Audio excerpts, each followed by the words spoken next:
Acha acha. Epile fungsi makai di fungsi sama tapi yang orang itu pun fungsi ini form anda gay zep time pun net dong kisu zep daham pile ama sepenin tu ni ta puina za zum zum zong le kam su tun ta ama sepen adinga ya ku di time sa adinga live di dong jauh dim kom na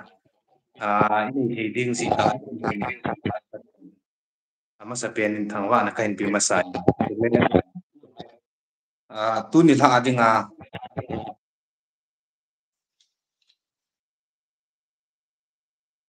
talk show di ham ki ho lim kom na guess ama sepen adinga chichen na adinga ya adinga ama sepen hikinin terpa pu khakai adia activity ayam kan koi tai for ki time sa dinga article in zing ka hin sim do zing le ni tim dong ngai nom na hello vai na atum na ani mama mi ka ai ja za ke zong kalung ma ka ne gel khat vi de ko ki di kalunga ka ne gel jing cho hin zan yap ai ter pan zong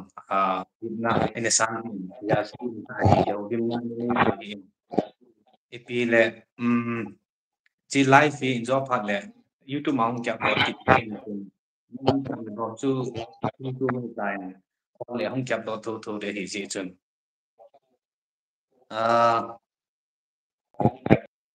ama sa pe na hi sir ki ya ama sa pe ni jin pyam tu di ta tu kun le du job ku to lima la kyo lim kok to nga fi ya lu an tin na mi tampi na he zong ai bon hello la yong tampi ka ta sen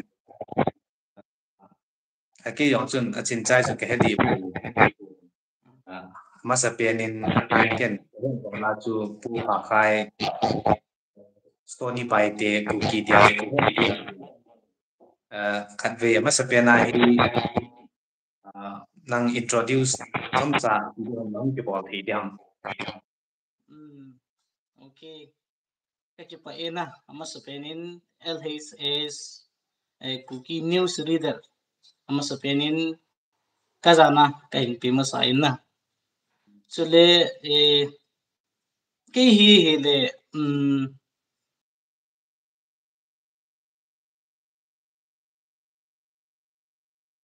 jam ko kai na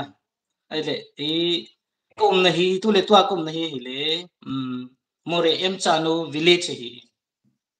achu hilaya hi cheng ka hi in masang thing hanga ka chen na chu ka pi na chu hile Chandigarh district lang hi in na tu a hilaya hi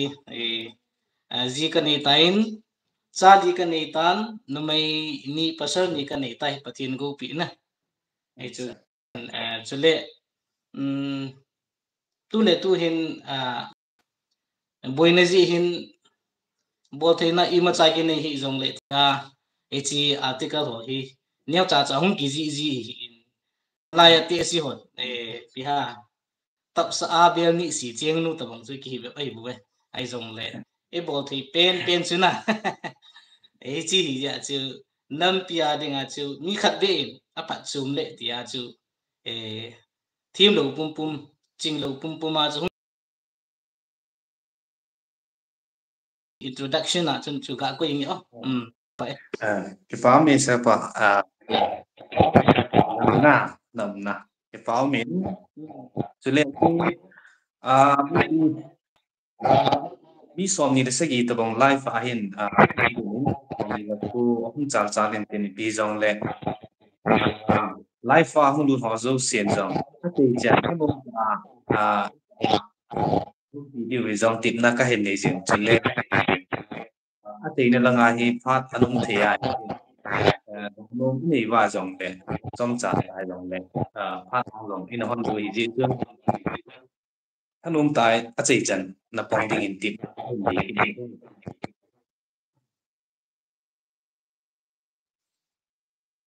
ama sa pena hin sir thu do langa hin ilut masanga hin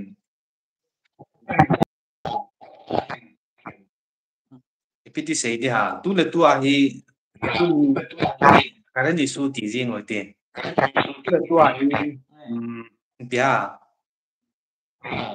tu ni tiu te tu nia thilung tu ko lu nen na le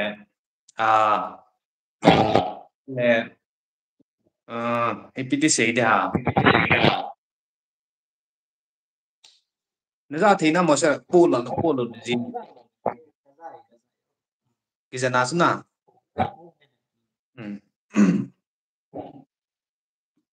tu chung à thì luôn chung sang à hi tham à cái bồi cái dòng là mi cái họ làm họ chân anh này như thế nào hay là chỉ chung sang à hi năng cái gì này tham chắc tu tu à isu khá là cả hi cái bao mi tu lại đang pia xây dựng à chú gal này te hivin cho lệ Myanmar này te hivin Myanmar chú cái tham pi te ngay lên chun ấy là ngã chú biha cái số khá lâu đinh cái to khá lâu đinh thì chú thấy lâu hiện na là tu chung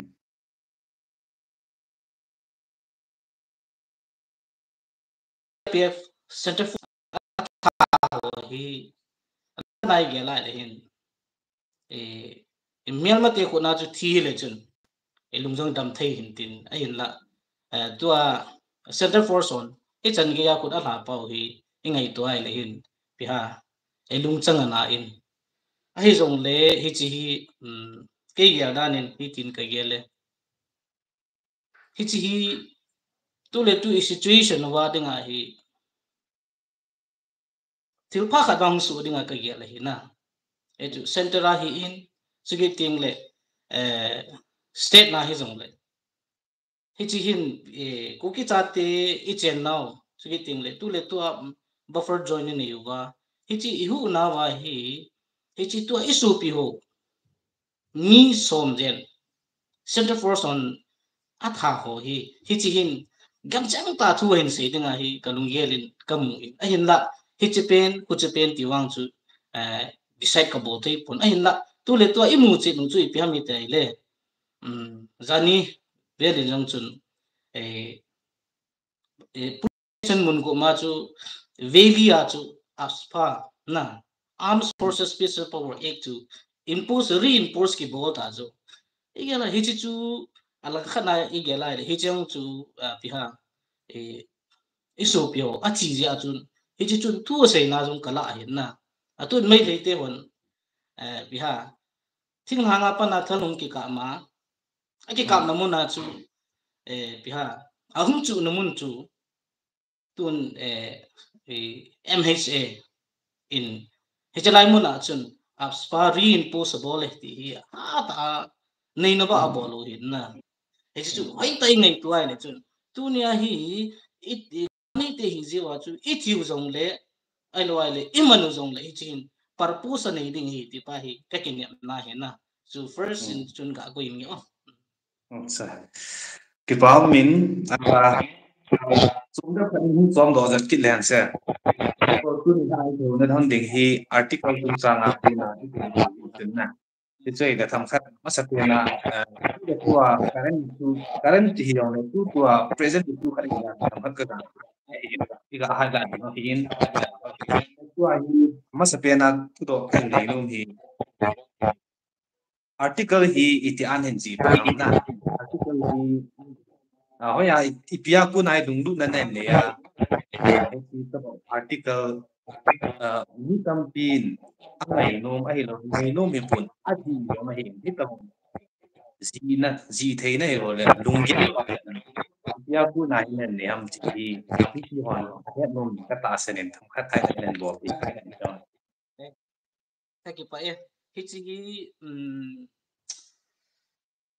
nampi punlap na nampi punlap ma chun introduction kalama chu thamkhat ka ga ji hi and hi chu I think se na ki jep do hi in na hang pi ka chu ki jep hi in hi chi article ho hi ka hin ji lo na pen hi hai le piha society sung hi hai ta study bo te ngai le pun si hi thagi bot al ke bot talla hi chi pun si chu aman na di ma cham tal na hi chi pun si chu aman na di ma cham talo ai wang hi chi pun si chu inung zop lo khoi chu hui bi na su bi na hi cha chu sa chu ilam kai diu ik ki chi tu diu ek pun khom diu hi kanung thima ke lang hi chi to ke hanin chun kalung ya lahung ke lang kha chu piam tai le a chi sa iso pi pau thangmin lal hana uk ne ama chu khat khel lo le mars la chu di na 2024 e chi ni ho chun anu a holim na pa chu anu in ichlaya ka chapa chunga ka chapa tha no hi ka ngai da me ti chu na he cho ta bang chu a ke ba ti ngai le hin ilung thim na chu ai chu me that a chu i meng te te gan cha sanga na so bolwa al hi chu ilaine pi wa hi chu ik to khom wa masangin chun pi ha ui le ke ta bang ki jong le gar jong no nga chu ekito khom di ham ti hi mi yo se expect chu ai wa nga chu hi to lo wa ki tha 90s khanga pia ki tha ke ma na pa hung tha pin ki ta chu ale hi chu kalung thi mai ka gel chu e chi chun e cha ke pa na chu kalung ke lang kha chu piam dal enam mu hin e bo the chanu ai pia lo pan jang a bo the ni ya ai lo le thing bol pan jang bo the ni na he cho jo si chu ang ki su khom ti ngai le chun enam pi pun si bang pa chu i sok thing di chu chi sok thing ne ding a chu miu si hin mo pu na ki ni ti pa chu kalung thi mam ke lang tin na hi chi article ho hi neo ki jin tin he tin ki su in tin khat be in chen chu asima enamu hi achi di kha le ti a chu kan ge la e chen kyang a first pena chu thi hul jo lo nam pi lo li na he ti chu kan ji ta ne hi ja chun kan thi ma chun 1993 isopi sopi le pi hai thing hang ki ba pi naga tian pi ha achi khai lo dingai tha u chu tu khanga hi le apona sumang ding tiu hin na tu mai le gala na isu tangkhul te chun piam tai le pasal kiti momo chu achi khai sa lo di ti chu naw sen lo do thau chu hi chan ge ya kum som thum jen in chi jo no hi chi gala hi na en ne pau hi ka ngai to ai le chun ka pu na jing hin ya chun thi ho jo lo nam pi lon thi hi in hiti chun kong hong ki panin hi le tu ni hin article number 18 chan na 18 na chu ka hin thot nai pun ai ma chi chu pion tai le pel thailo li ti khat ka ji cho na e chu bang chu tu ni chun kan ya every saturday ya hi in pg ding ka ti hin na ai chu tu ni chun e chi su khat e ka body ja chu kong ki man lo ta next time le kan pi pel thailo li chu tua hi ki ji cha ya hong ki thot nai lo hi ana hi cha kan ji lo na pen chu piam mi tai le burden na pem nim kan in thi kha chu ngai lu nai nei lo wa le chun lo ling thai lo chu he ti ya chu he chi hi May 5 na May 5 2024 a chu UK ne thangmin lo ama chung ki tha ya chu ka lung chang na kin kain ji pan pai 1st July 2024 he chin ni kwa pa na he pen pe ki ma na ya chu kalung thi mom chu ka ji jing hi pathin jala na pathin ko ma ka ki than chu pathin kanam piu hin ngai cha ni adang hi pui sum nei yang am tai na ai lo abol thi jong am tai le kha tim jong am tai am tu le to akip mo pen chu tu le to apoi mo pen chu pi ham tai le ka ki lung khat du hi poi mo e ti pa chu ka hin ma na ya chu the today na ti ai lo le idea of cooking nation the pin today to me de 3 ya itu now 2 nya itu na pa anabe se ti chu ka hin gel rai chi no ya pa na chu article 1 2 3 tai hung ki chal hi na ya chu chule hi chi ju win chun ai là voice of unity thì cái đi tu ai cái lung hung ping độ cái chỗ all ra cái na ai chỗ noi à chỗ ai lung ge là hung cái lang ho chỗ cái tiếng năm piu ngay chắc đi thiếu đăng hit poi na ai chỗ cái tu phong te yo ngay thì à chỗ hung cái đi ang kan ji pan na chỗ 1st July 2024 chỗ tin chỗ tiếng August date 9 na August date 9 2024 nia chỗ village inam sungwa hichinya chu hu jing chu palin incident chu he chula na plus chu September 30 2024 sat hu hau na he chu zo si chu ichi chu kan la khom na chu pyam tai le ku ki cha te hi ku ki kahi tai le ku ki cha te hi khan ko nei te ki chu e banga e pui paten chon le khanan tho hi chi khan ko pa hin e iki bol hil now iki su hil now iki to hil now pa iki ngai dam thei lo pa anabe se tia ju azu uthi now da na now thi uda ti kha chu energy chule na he chu ka se chu azu mi khanin chun in sunga jing azum chu anau thai le awun azi to vet pi jing chu hi ta bang culture phai ta ta ki ya ai bang ipi bola tu ne hi isu pi jing yong chu ki ta thayam ti hi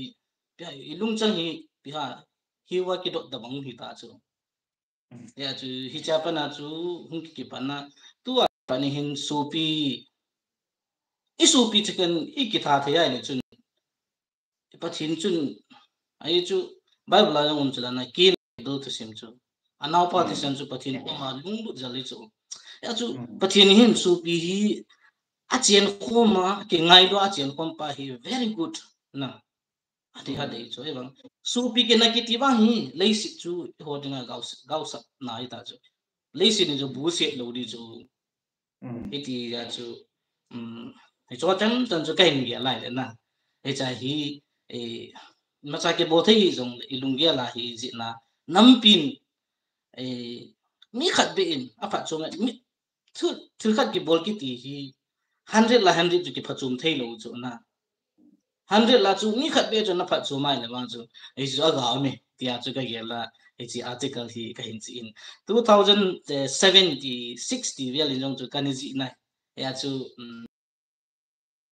kan ji ji ai bang cho chu sa ta ka ding ki ya chu tu chung incident e gal chung chang tu hi ka ye la ki jong mo thim thei kai pui thal ka choin front line ka ding thei pun ai jong pen choin ka ting table la hin pi ha nam khat mi khat be phat sum kha le tia chu ka hin ji bo ti chu ka hin sei no mi ka ki pai ai le sir na e ji su na ha hi na article bi ho na am ha kan do nom chu ipi ha pau ipi ha pau na pau chang man hi kan na pau chang man ho hi pau lui ta ta na mình nói hơi áo cuốn anh kia là ham tiêu ni cái đó nó hơi áo cuốn anh kia là bao nhiêu người ta cái chút cái gì là chút anh cái ya ni hành tắc na ni hành tắc cái đinh ya chút bao lui đó thì anh mà cái đinh ai thì kia là hiện na không mà anh khăng khát hiện là lại ya chút bao nhiêu mà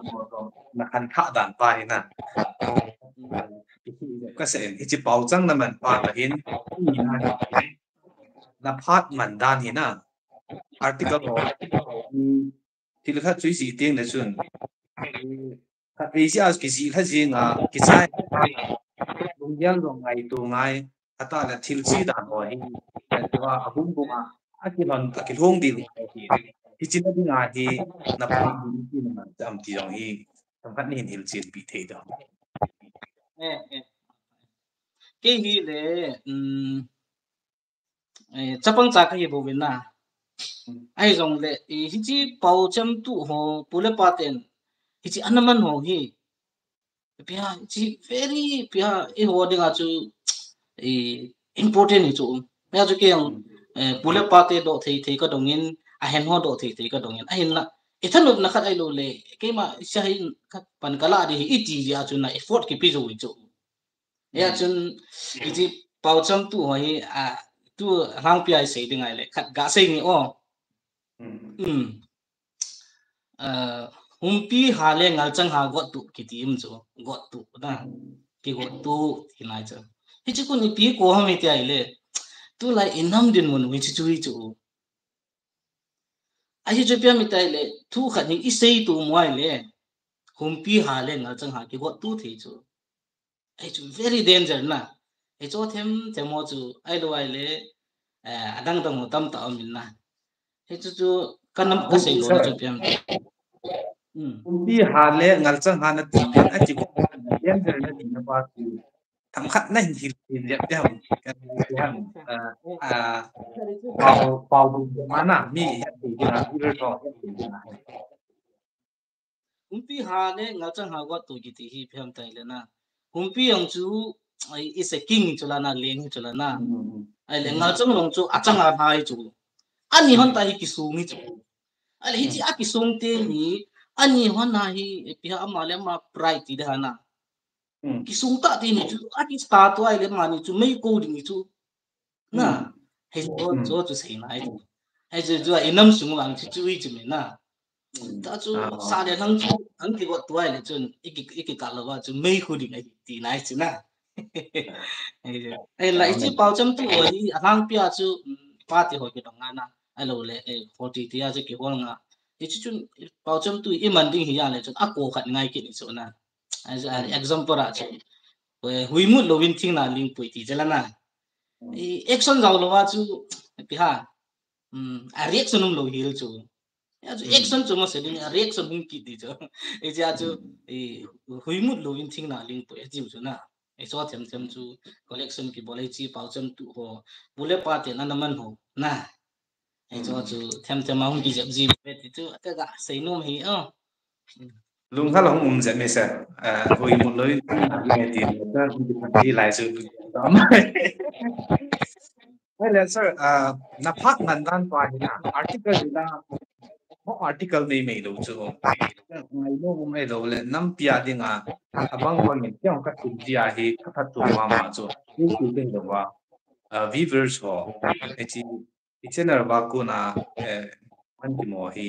abang loi di set chu thana thi he ti chu nam pia dinga pin thana thi ti chu abu ta ra chun aman tam ma ma he ka ti no ai dik ko nga ku man tam ta hi hap chi a hi ke nei de phat ong ki nei man chu lo ja ko lu phat to phat hi hung ge sang kha ji hi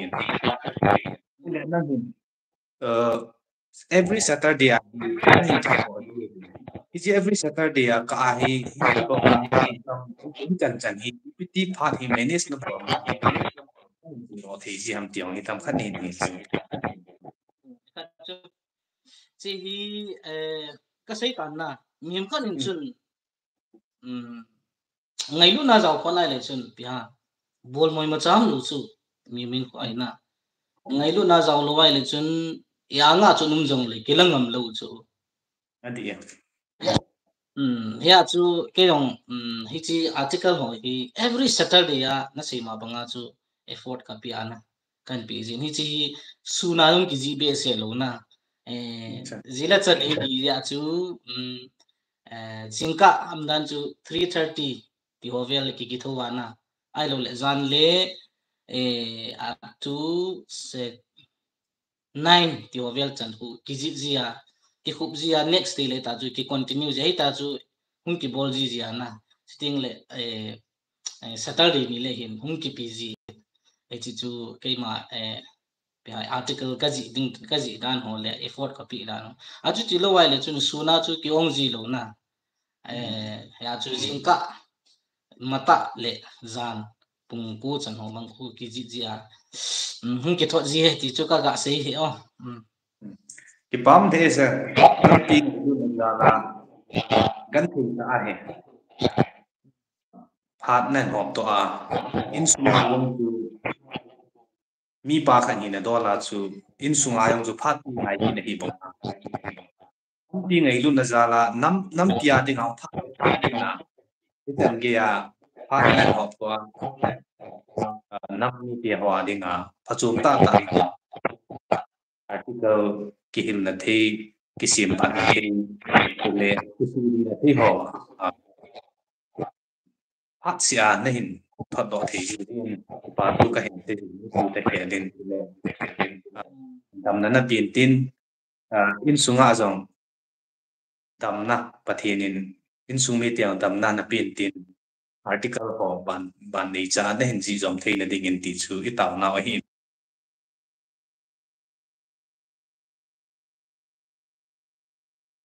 na za thei nam sa na net wang chu hung ding ta bang a man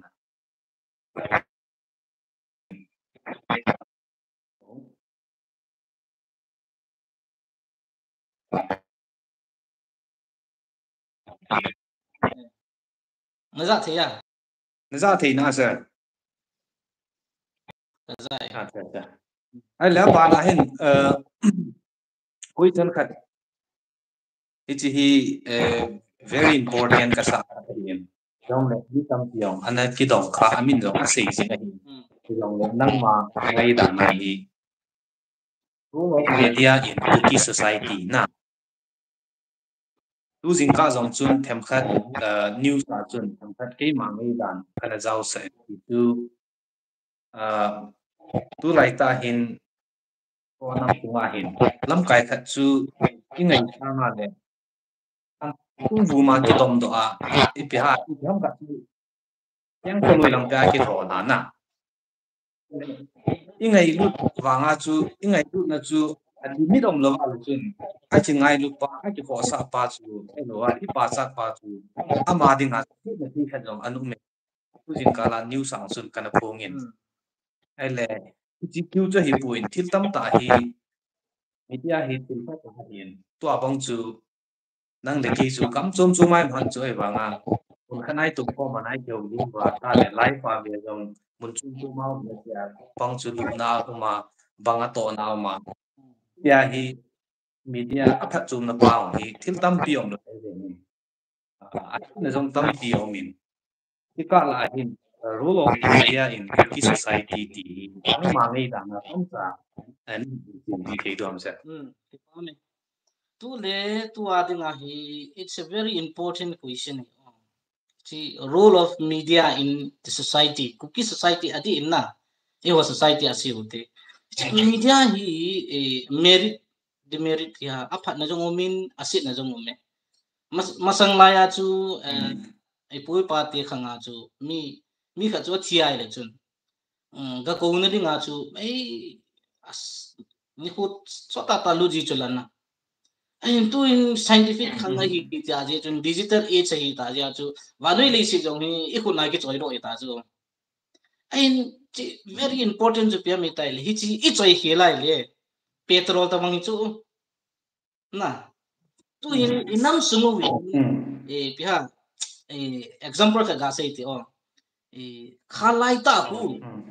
me khat hi pia mun chu la hoi le lu na ka jing chu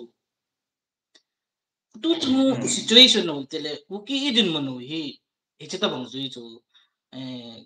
gam go ai lo le pia thingo gam sung no to lo chu ya chu hi chlai ta chu media i man hi lo wai le chu na hi chi chu me khat ta banga lenga gam pum pi chu ka sit di chu ya chu hi chi media role of media hin ahang pia sei dinga chu min kitsun kilung to na alo le information alo thailo important information wa man I ho hin khat dem na alo le khat ki sei sit na khat ki ankle na I man pau hi chi a society wa dinga chu pia muchi ka sei tan na a society ding wa chu tina khoidam tina khat ki sudam thailo ta bang chu ya chu hi chi among team dinga chu ya hoi among team lo dinga chu ise banga chu petrol ta bang chu petrol ki chama tui ki ha sorry me ya ki ha ta bang chu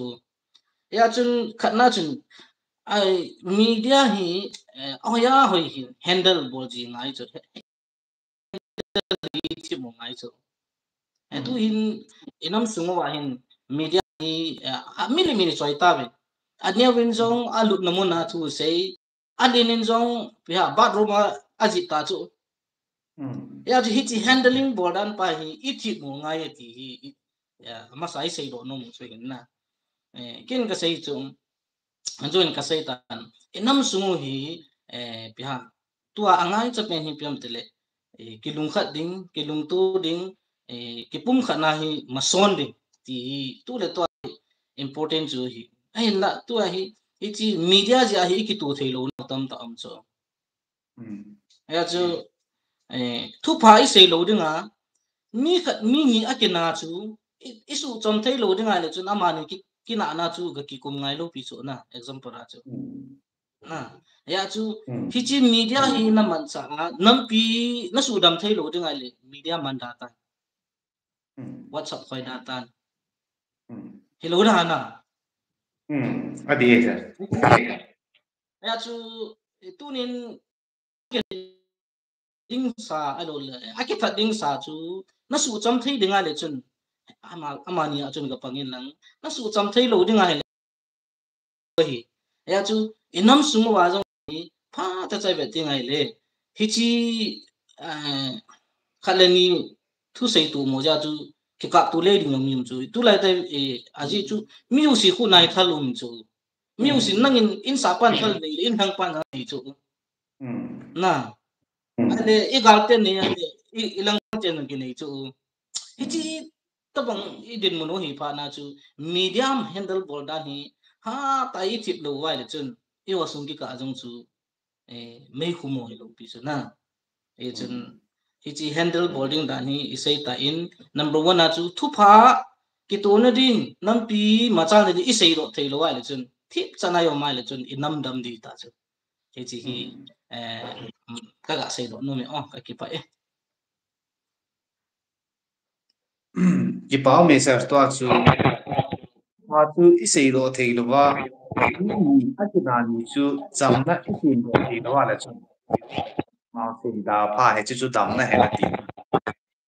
ki le tu lai ta he ke yo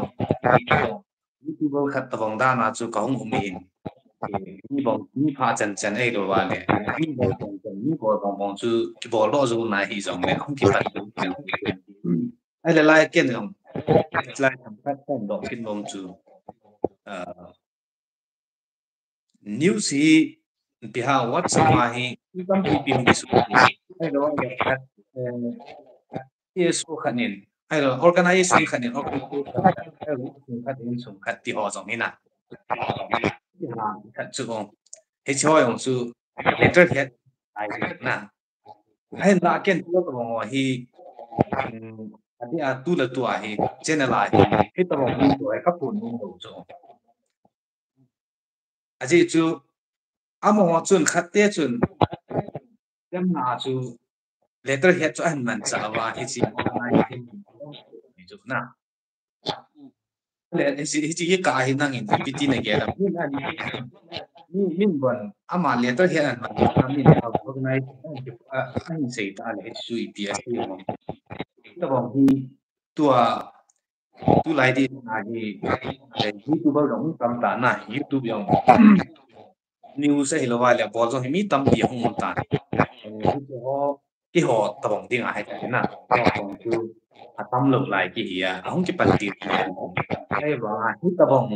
situation a ki ta bang news ho la ho lo wa kin ku ho na chi news channel hi tam ta tu yo society ga hiện thì news ni le thum ta bang chu na chu te tu bonga isi network tu ho ya lo chu where setup ta chu na isi tu wa YouTube news YouTube mang ta pana pana YouTube news mo to tama tam ta chu hi ta bang ho hi na hi ta bang sai tan a hi lo le na ngai tan la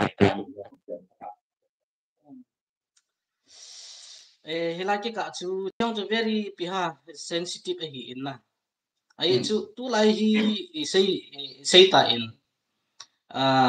tua nang zong chu YouTuber khat na hi in ya chu a source pa ho ya kun ham ti pa hi first a hi chu piha hete te ngai ti hi ka sei do no min na ai chu mi khat mi na hong ki le ma mi khat organization tha na hong ki le ma thil na tong hi umda lo pi chu enam sung wa hi na ya chu tu ai sei chu media handle dan chu hoi aku na so sunga hoi aku na ipt head letter chu ke mangjing jong le anu ya gu signature jaw lo wa chu thei lo chala na ichi signature aku hi thei han nang hi le approach bola ichi hi ptm ti hi adi momong ai lo le ai momong chu a hi ti ngai le chun na ichi chu mi pi za thei ding mi pi head thei ding in chun ke sei do le wang chu ke wang chun ka de na ai ni bo to banga chu nang in ke ko ma hichi news hi ka sim thei de ham ai lo ai hichi sorry article hi ke ka sim thei dam tia phata cha nine do pa hi chu ai ding do ta chu na ya chu news yo si chu adi hello chu na en la hichi chu nangin phata cha koi koi hi jong le na youtuber han nang news reader han nang a koi hi jong source ka chu hong ti ngai le chun til ka chu hong ti ngai le incident ka hong ti ngai le chun hoya ko na hong ki panam ti hi a root pa chu phata cha i hol do ti ngai le na ai chu hong hai dia ti hi suggestion ka sei no he ka ke pa ina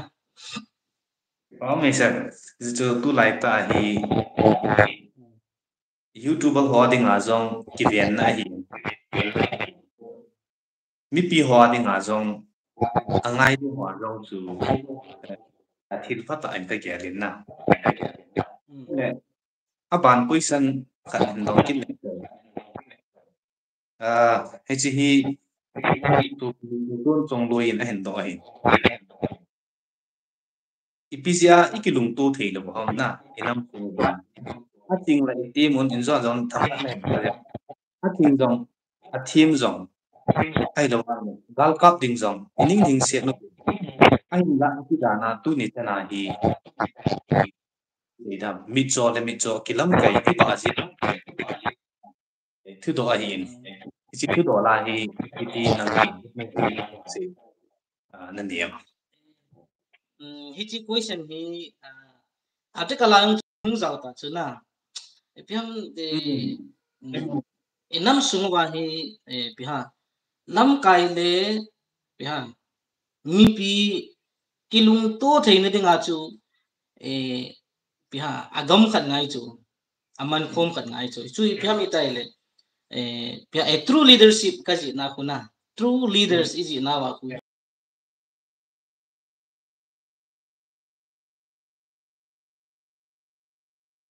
a true leader khat om chu ale hitla ya chu ka sei do nom chu a true leader chun mas pena hi ami pi concern lo hi ai lo ami pi pha chum na ai lo ami pi khan to ma cha na ding te lo hi na to lo pi chu phan he jong le na a great leader ki ti chun piam tai le a pha chum du pu le koi ki dong hi on ko lo ti chu Napoleon na ale chu ya chu tu nya hi inam sumu wa jong hi lekha tim dong ki wa ta lo ale graduate piha lekha sang ta lawyer hi in scientist hi in politician hi tam ta ke nei chu aching ka sei do nom chu pya metal aching zo si tu thim lo pi chu na aching zo si thim zo si tu ching kit lo chu ya chu pu pa te chun piha aching le a thim chu a keu tu pha le chun ma cha ri chu na ya chu hichi lai ka chu ipi bol ai ki lung tu thei lom ti amuchi khatum chu hichi muchi chu pyam mi tai le khat na chun nam kai ki ti hin supporter ani su ke chu chu phung lam kai han nang tribe lam kai han nang koi lam kai jong le ama chun anoya chu supporter ani su ke aman jang ni amhon jang ni supporter ani su ke ya hichi a supporter pa ideology a chu a supporter ho chi chu hay chứ eki tu thầy lô nào chứ na hay chun ai bia khanin chun hoi lang fanatism khat hoi lang chu a chi ti ngai la chun ama nung ji ho chun alam kai pa sei sei chu jui ji khanin chun khat nung jui ji hit bang lam kai chu jiu wa chu in nam sung wa eki lung tu thei lo he ti hi kisi hil be se lo ding ka ngai to he na ya chu it depends on the leader nó xây đan pa chu a ki a supporter ho sei tia lam kai pa chu chi hin na le ti ka la cha supporter ho chu lovin mi pi zo tu hung hiding na sei dan pa na mi pi ho tu mi pi ho tu lo chu ki la de ham ala a chi ding ham lam kai ho ka ti na ti lai ka chu tham cha kha itu itu la chu na ichi a leader pa chun ichi mi pi chu la chu a ngai ko ka chu ko ham tai le ma nung ju chu ngai ko te te di chu na ale separation ka dum chu ya chu leader I sa chu me lam kai khai mit vet na chu there is no height there is no black chu ichi mindset chu am thei pha le chun mi pi to chun ki ke thon ko thei ya chu ichi mi pi le lam kai ke ka chu gap om na pa chu piam tai le ideology na ngai tu dan ke banglo a ke ba lo ja chu a chum chum mo yang chun anu ji chum chum mo chun a ki ju ke nai le chun e chlai ke ka chu a ke ta tu ti ngai le chun mi pi le lam kai chu ke thon khom thei lo chu ya chu true leader chu piam tai le Mother Teresa I min phau chula na Mother Teresa chun pi bolam tai le a mi pi dinga gi ko ana ale a mi pi sentiment cho het chu tu lai chu ilam kai koi idam puina jamna bang he pon lam kai ki ti chun ami pi sentiment chu first priority a pi tenga le chun mi pi le lam kai chu ke thon the de he ti chu e chan chu ga se hi te o sa ki pa me to chu iki lu ko te lo na lam ki le lam kai ho ki lam kai bon ama nung zu ni tam ta na chu ama nung zu ki ha nung din khat dong chong ki na hi chi ho chu ko sa na ai lo wa le priority a pi ti na ji nge mi pi ta ke la chu na hi chi ông pa chu nam sunga hi tu mo na hi chi gap iki ka wa hi mi pi le hi tham ong vong an koi kha ji ja ai ja chu lam kai chun ji chu lo ba mi pi zo na ka pi ti mo ta bong ke tu lo tu na u te de ti chu in lo da na sa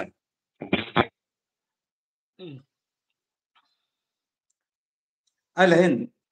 abana hin tu lai ta hin bang new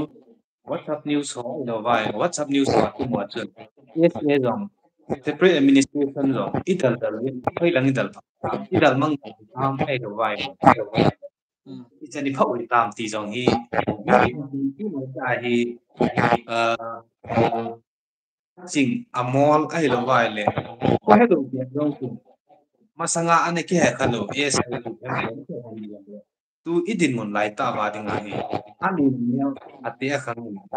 alu ko chu sa hi chu le hi chi jong hi ti do sin ikinep naw le ikal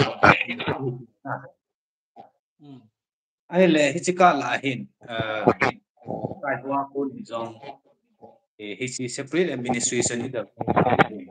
am kai khalania ko ni jong ngai abang hi course kap theo là kap ding itiam khona dal ore hi abang ti dialogue ai lo wala hi hi amin na se hi ya all wala hi ta hi process ya function lam chum chum ma na ngai da chum chum na ni ai ti ka la hi nang hi chi es ni wa ipiti lam do la hi pan ki da de hi sa idal ma ma sang wa pa hi ilo in thei du ham hi nang ma ngai dan na ni sai hi tu lai ta ding a jong very important ki le inam gun angai chat pen chu hi na hi mi hemin chung ilung tim ke banglo ya chu ngai dan chum chu ding a hi ai lo le mudan chum chu ding a hi ai la tu za na kin jong ka mudan khat ga se nge o tun kuki chate chu 2008 ai lo le 2008 a pena chu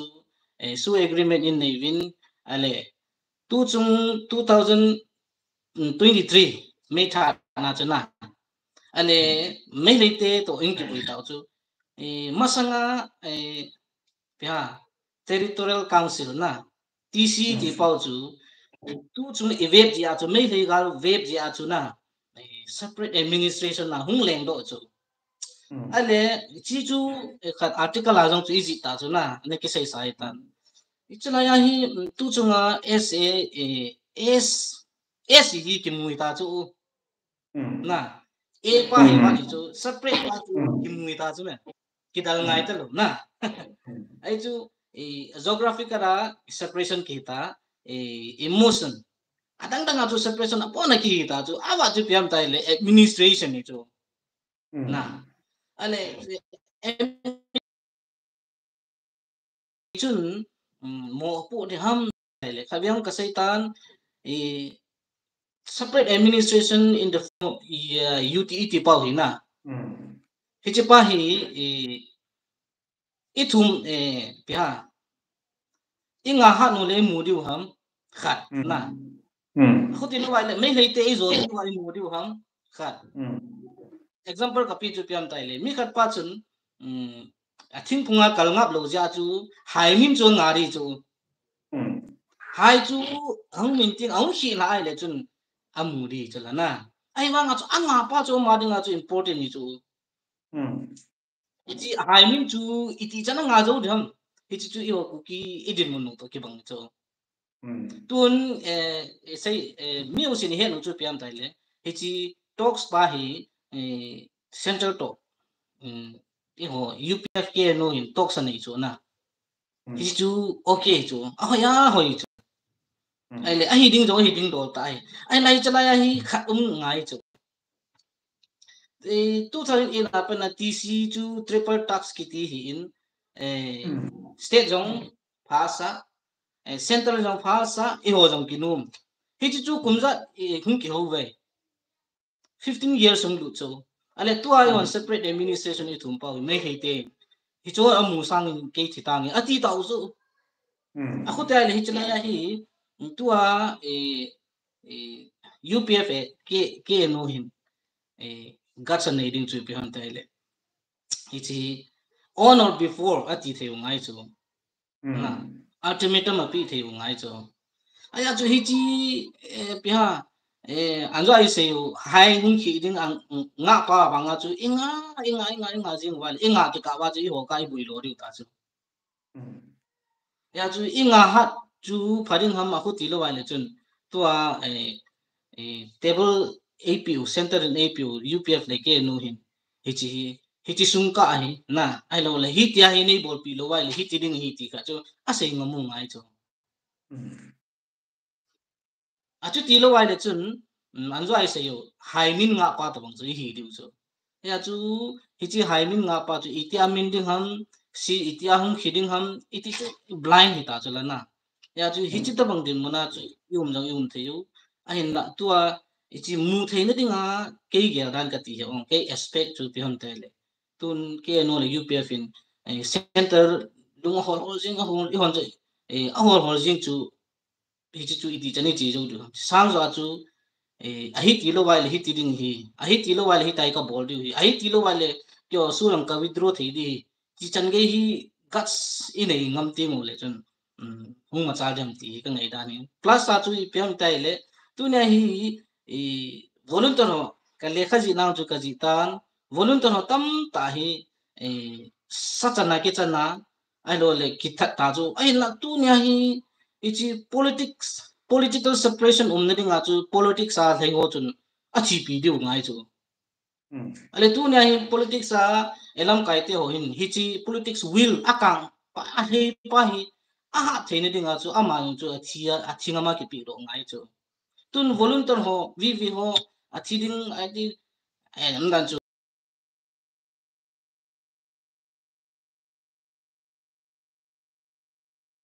kai ho hi example na no so na ai la Indian freedom movement hin chu ki ting a le kha ju ka ji kan Mahatma Gandhi te hi in Nelson Mandela te ho hi in hi cho se chun anam mi pi ngai lu na zala ai lo le ami pi gyal kho na zala chu zela chu kum som ni tang kum chala ale Mahatma Gandhi yang chu zela ni tang chala ale to on pia ko langa on San Suu Kyi yang chu zela chala a jo si chun pia e wat mu ki nu chu ya chu tu na hi enam vi ho ja ke phal tai a chi yang tai ai na tu na hi political separation imu the ne ding wa chu ilam kai te ho chu a ke phalo ngai ti hi very challenging hi na ti chu hi chu tai lo wa wang chu I ho hi center in wang chu I he muham ito di gu muham ai lo le pia masanga mithai ke ho pi ho ta bang chu hi ham ti chu in jong ki gel miu sin na gel ta chu na ai chi chu hi in tam ta saying yang chum min hi rong le hi chi a will a ha ding dan pa chu tu nai hi chalanga political separation na thei ho chun a chi pi nga mo ngai ti pa chu saying ka te oh pa About me, job has on le disclaimer ko jong le nam thu a hello vai le ichi ku hom ko sei tin ga ta jong hom ji ipi le tu ni tha ei ni ti se hon ma jam na ding a hello vai le ma yi sun khat a hello vai le koi ham tu gam mu sit na ai lo jam na ki se ho la na ei ni ngai da ni se hon ai bo bin ja chu dan anh gel khiên đầu tiên là dòng tìm là cách từ lệ toàn hình sinh là chứ separation to ít hơn thì biểu về tài tìm tiền separate về tài in đảo là separation kỳ tài administration power mà này thì ba cái lò thì là thay định là hiện ba thì hạt ngay gì hiện na đang xì xì chun áp bỏ đi vào lòng của sự伟đại na thopala ding ji ho jong thopala ding oi tan lo vai le mi pyong chun apan na thi thi wa jong oi tai na twa ni ngai cha pen chu akam pa sa he ti na bao mu chi ta in chom cha alternate si ai le abana hin tu le tua ipui nau hi media chung chang jong a hin nekin a hin nomenclature jong hi ta in ipui he chi chung chang a hin an a hi lo vai le ngai lo ta ho min ipi long inam su wa dinga nomenclature chung chang a ipui lo vai idam lo nau hi nak ma ngai da na i bolle dam na ibum thei dem ai lo vai na idam nau dem injwa na se nga akit na thei dinga ipia chu I khui thei ni phadi hum hi nang ma hi dan am cha nen se pi thei do ham sa to a isayo nomenclature ti pa hina hi chi hi ke ga da na bang hi chi hi abui pi phat lo pi chu na bui pi ding lo khat I bui piu zi u wa chu I ki bui u ya na bui pi ding khat lom chu I bui pi ti lo wa le ki tu ri chu he tim chu na ya chu to hi gal ini wa gal kap ding te chu nomenclature bui pi phat wa I ki bui tu in gal kap ding bui pi le hen I ki tu ri chu ya chu chi bui no hi bui pi lo di bu chu ke ya la chu adang dang amma khu chi hi ti sei ngai lo pi chu na amma chu upa nau pa thu ale ai na gul khu ai akitol pha le koi le ve ta na eta khu jik jang akitol chu ai wang akulu ding pha le kun jang ke ya lu ni chu example chu na ya chu tu nya hi nomenclature bui pi je wa chu inamu boi hin I bui pi lo pha no le dam ding ta chu ya chu thil hi hum chi ding tu a I gal ni u hi hum ki chai di chu solution ka jom te ni hi chi ni ku le kun koi le jong le wan quạt khát hung kiểu nghìn tin hi chi quạt na chú răng bên này lụt thâu thâu được chú mình khát này lụt thâu thâu được chú ấy chú yên ngầu này chú ấy chú nó à ra thế nào ấy chú cái gì nó cái bao mi trong chắc hẳn nên sau nên bùi pi lâu tiếng ấy tu hi apa na bùi ti cho hi riêng na sa bùi nào chú bùi pi phát là và bùi pi gì mà bùi pi đào là hẳn bùi lâu tiếng tại ti chú short answer hi riêng anh đi chân này không ai cho bùi phát cho hi bùi gal mi idu khom wa idin khom pha la che hi ni khat le a chei na khat hoi nang ten chei ding bowling ang chung mi tu na chun a pha ya chu tu hi a pha ni point he chi a pha lo wa thil ki ball chu ball da le hoi lo lai ki tu chong ta kana al thana hin sei tu ki pau ai le a chei na la ngong de time sai ai le masang tu le tu jong hi him district ki te na manipur la phát shot pi hi very sunga cover hi anomin ai le ai sunga hin ong kila to in thing hang sing si ai ong ki koi le hi chi sunga hin kuine hi me ni sim me som ne thumi ong ki pani kum khat wa hi kum hung ding hi tai na kum ni hung ding hi ta sunga dong tu buina ong ki pa ti sa pa bui din ni jia yong su koi thei lu kon na central government le tu nai ta hi ipisi su buin ko nga mi ki tha ki zo tu lu ku ti jan hong chi zo wa pon ap koi lo wa le tu nai cha lung put pen ta ai hi chi up spy phai police station ku ti di ha na ka sei khian lo le subject to question police station ku ma hi tu tin puna hi hi chi spy a hin pa chung sang leo cha nang man na ngai dan ni pi tu ke pa min te thì AFSPA Armed Forces Special Power Act hi anh ra nó xây tại này thì 1942 na pre-independent del thế na chỉ mà sang chu Indian movement na biha Mahatma Gandhi ho hi in chugi tin Subhash Chandra Bose on India independent movement ahin bol ding wa chu hi chi British te hin hi chi Armed Forces Special Power Act hi law and order biha maintain na ding chu anu koi wi chu hi chu ti chu nang chia hi le i ho tun Jammu and Kashmir la anu koi win chu le dang anu koi win ahin Manipur la hin 1980 kuma chu na ani ko koi ya chu hi chi insurgency na di disturbed area ti dia thang pe chu hi chi north east na north east a hi koi hi in ya chu Manipur la hi 2004 ko min chun velia to a pita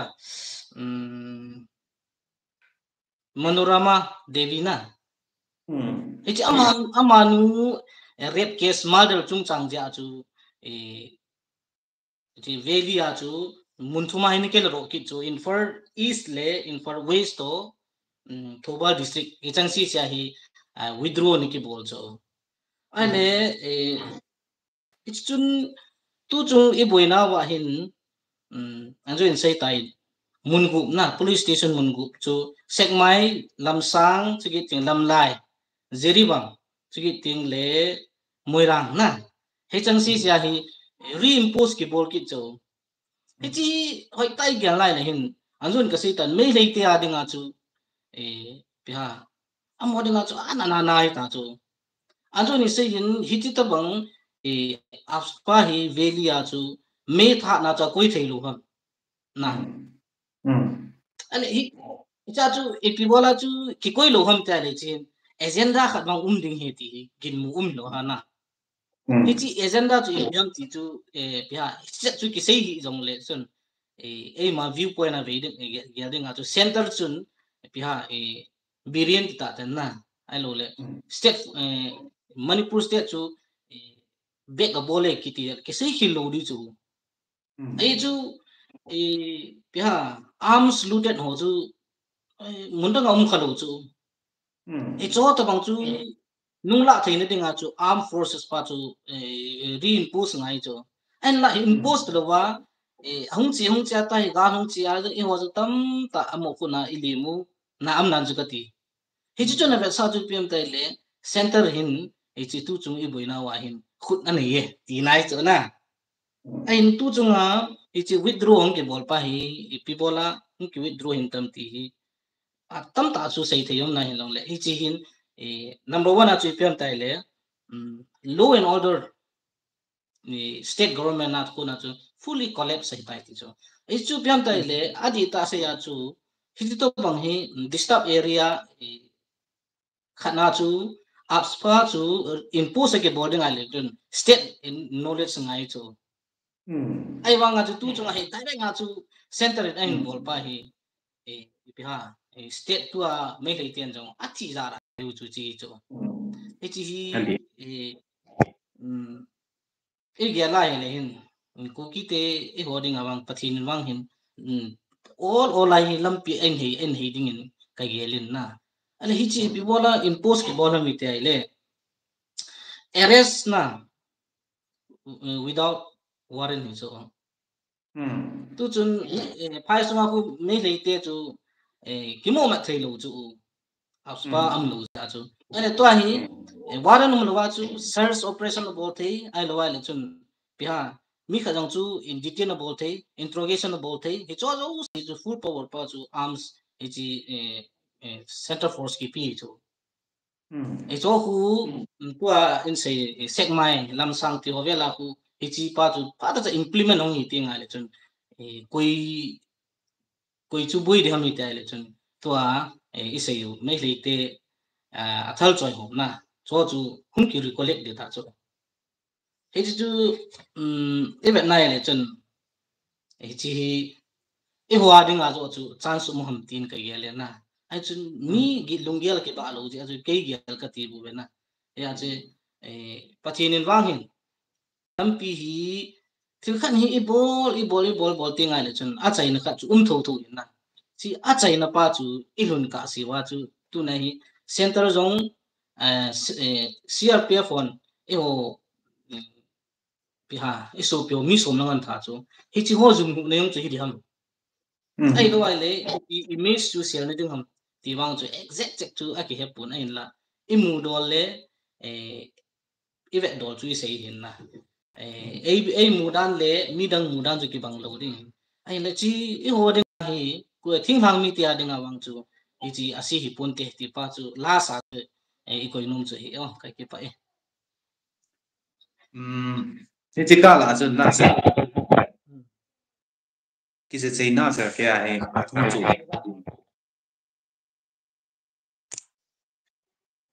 ka za cha chân là dạng thì na cái báo mình upspot trang thân cái gang lỗ này thì tua EPC chân chơi cái gì giống này năng mạng các bạn cái hiện thì sự năng mạng này đàn tu lại ta hiện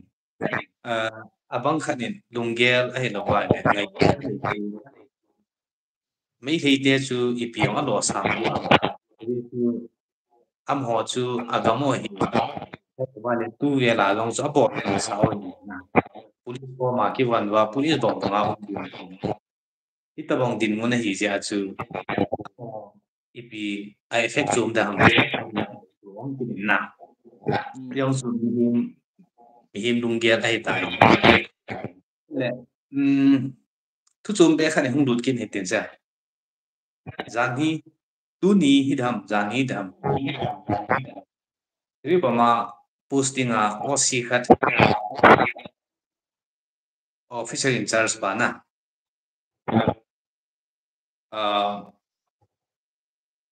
tu ta na ma cham ta bihar resignation bol pa hi cái kiểu đa na hi ai lo wai mi tam ki kiểu đa na hi ama hi ichi jiribom thilsu chung chang ma sa tu hi na la he ma hi cái ong ot ki hun hi de ham ti jong hi ta ko dia le hin na ani na hi jiribom ma chu ning sa hi ta ya chu mun le mo ya kai security center force ko ki ko form line ni jing hi dia hi amun le mo he thim hi ja chu tu tua zong a tu design zo chana thu ki mo ki ko ma he am pung ta ai lo wa le ning thing ta ya tu ta gal sa thei ding kai tai ti wa to mo ya yang tu ya po na da whatsapp tu ma chu news tu ma ki mo he na ai le hi chi ka la hi nang ma tung gel ipi na de yang ji pa tung ta ne em khat ti thei de ham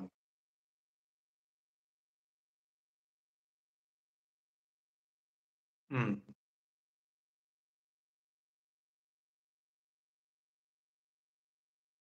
ừ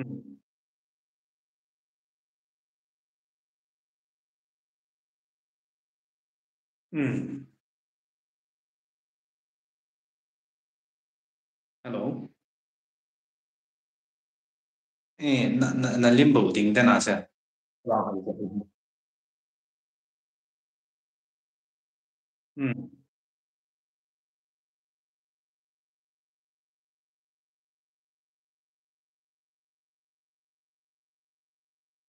ừ cái rất thế sao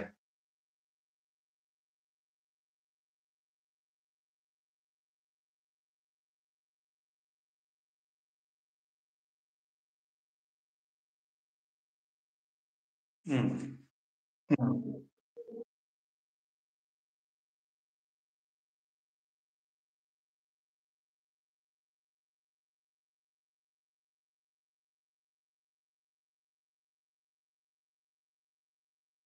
ừ cái bảo mi à chị à ya na lim ka mo thei tai na ding kan pai cha network phải lom na lim hi ding da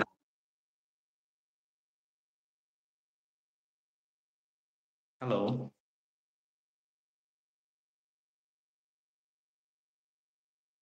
ding da nè अच्छा na network hoi lo jam fit jam pi hi le ini man chu ding kan time a chị na yang ai tai cái bảo mi à tu ni tha ama sa pian zong ai hi ali ches ku ta ni sa ding live talk show bon ama sa pian hi to ke thana cái la hin pan piu ku a khai ai stony by te cookie article mai nong ta ta using hichi channel a hung do jing khat tu ni khwa hi mi ta mel ki mu tua mun chum chuma ki mi da ngai dan bo chule nam sung gam sung angai du ta ho zo a hin phum do tai ki pom he je ngi chule a sei na ka hin sei do nong kit khat chu tu ni tha bula pa na a chei chan ge ya ka hin sei on ai lo va le ke ho lim na nam pia ding han lang ai lo vai le mi mala ding hi zong le ông cái sei do zo si hi organization khat a hi lo vai le vì không khát tu điểm này ai là vậy thì xin là ai tu guess ba lệ bia cái mai à cái gì ngay đàn năm sung ngay lúc nào ra là không kịp phụng không kịp phụng so à chạy na bia na cái hình xây nó lệ live tu đi cô đi gam sung din mun à hỏi là gì à network internet mun ngay à thì à cái channel gam sung nó có in chura chan tu la hi set down hi ja hi de pon jong ni hong ti lo hi jong le no hi YouTube ma hong ka upload tu de hi live ai hong pi ho zo si pa tu ben tu so le a chei na khen jong tu ni ha guess ai pan piu so a ki pa tu kain sejin tu ni kwa hi episode 1 a dang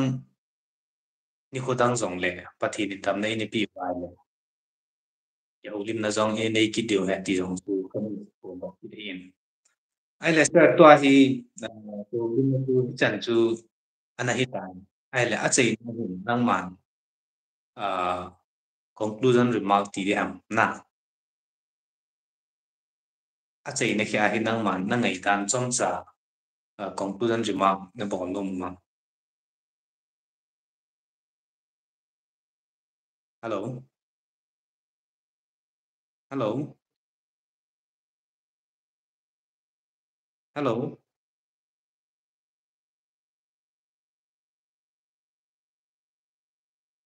za lo tam sir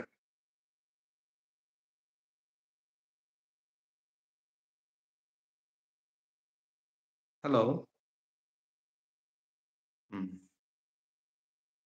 network ki dong hoi lo in tin ai lo vai le ma sa pian jong ai hin ya ai kyong tham ji ke su sa puin kong ki su tu na live ka ga ki sel tu na kong kyo do an chu ai ji ngin dang dang chu ka bol thi puin au ti tam e pi jong le som khat hung tut kit ding hi a chei na conclusion bi mang a ding a hin som khat ka nga pha tri de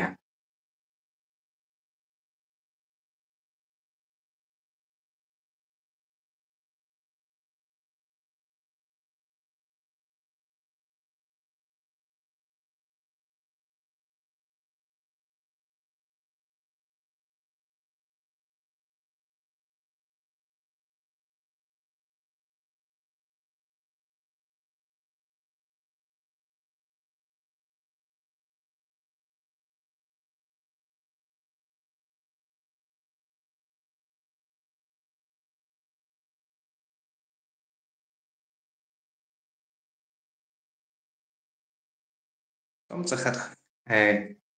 ai na nga ti bin ka hin ti min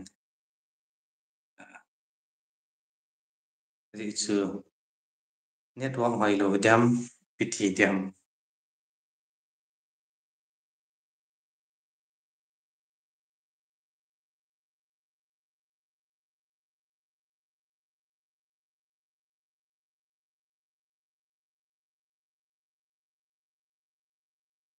Uin ha chu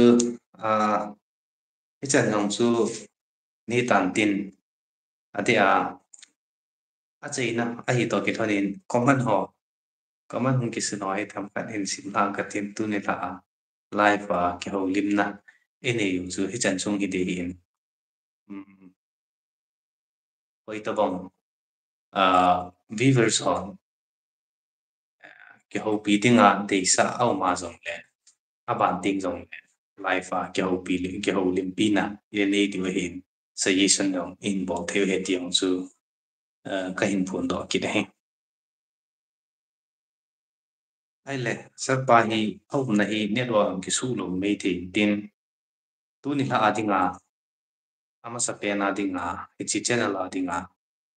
live talk show in nei tim hi chan chu hin tin ka sei ma bangin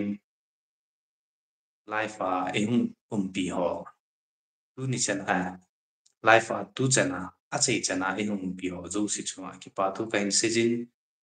aban live talk show in ei kit ka sewin pathinin yum na chiwa dam na ei pi win tin hi chan chu ni tan ti na bon chawin mong pa tang ti